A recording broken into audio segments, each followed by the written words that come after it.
দেখ মনা, সব চিনিটা শেষ হয়ে গেছে, কি করব বলতো? বাড়িতে গেস্ট আসবে, এবার কি করে চা বানিয়ে দেবো বলতো ওদের?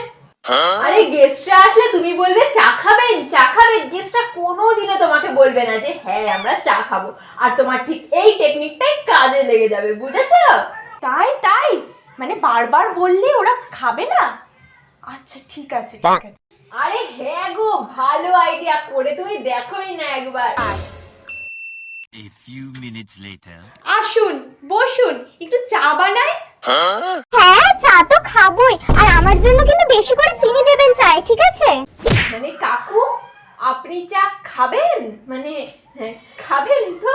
হ্যাঁ চা তো খেতেই হবে, আমি তো এমনি 10-12 কাপ এমনি খেয়েই নি, আর তোমাদের বাড়িতে তুমি না 4 কাপই করে দাও।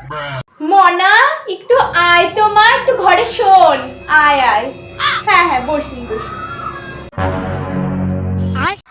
আপনি একটু বসুন, হ্যাঁ আমি একটু ভেতর দিয়ে আসছি, ঠিক আছে?